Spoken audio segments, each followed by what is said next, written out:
Alors, on va passer sur un peu un autre registre. Vous dites que le cinéma est une grande source d'inspiration pour vous, notamment par ses déconstructions, les déconstructions de sa chronologie, ses effets disruptifs dans le passage d'un plan à l'autre, etc. Vous pourriez être une sorte de Tarantino de l'architecture. Mais est-ce que ça veut dire que pour vous, l'architecture, c'est d'abord un espace de fiction, de narration? C'est une narration, c'est sûr, parce que c'est une narration du déplacement ou de la vie dans un espace. Et c'est vrai que je raconte plutôt des histoires aux gens qui travaillent avec moi pour essayer de se raconter comment on va vivre dedans pour commencer à penser un bâtiment. Mais non, je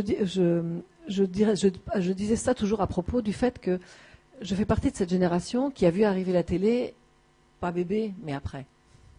Et donc, ça veut dire que d'abord, les images étaient fixes et elles sont devenues animées, quelque part, chez soi, autour de soi.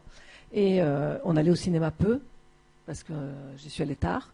Et c'était parce que je vivais dans une petite ville, puis on n'y allait pas. Et donc, c'est quelque chose qui a changé le regard sur le monde. Aujourd'hui, on a les gens qui naissent, aujourd'hui, eux, savent utiliser tous les outils. L'image animée, c'est quelque chose de normal. Mais c'est vrai que donc ça c'est important parce que l'image animée, quelque part, a transformé votre regard sur l'espace.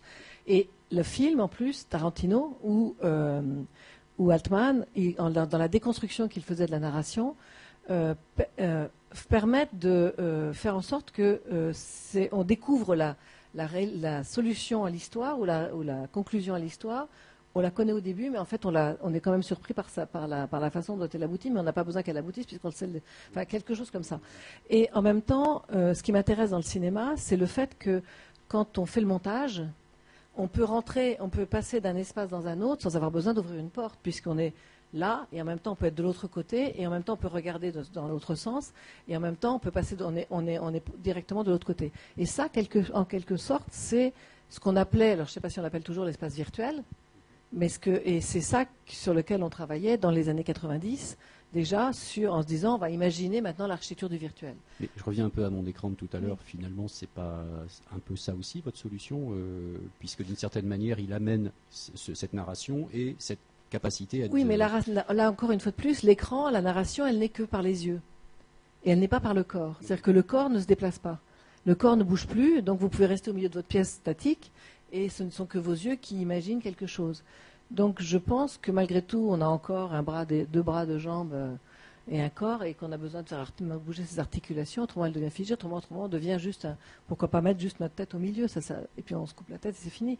C'est pas de la fiction, c'est presque ça, parce que quand vous voyez les gens qui sont addicts et qui arrêtent de se nourrir, arrêtent de manger, arrêtent de vivre parce qu'ils sont collés à leur écran, ça existe. On y reviendra tout à l'heure justement, mais peut-être juste que là on parle d'un écran qui est celui du cinéma qui nous place dans la peau d'un spectateur linéaire, mais l'écran interactif, lui, il nous met dans un autre registre. Oui, à condition qu'on se retrouve... Oui, bien sûr, mais l'interactif, on est toujours quand même...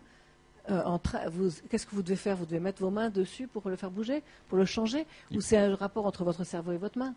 Mais c'est pas vos pieds qui font ça. Ou bien alors, il faut commencer à imaginer que c'est en vous déplaçant dans l'espace que vous changez les écrans et que vous... Oui, bien sûr.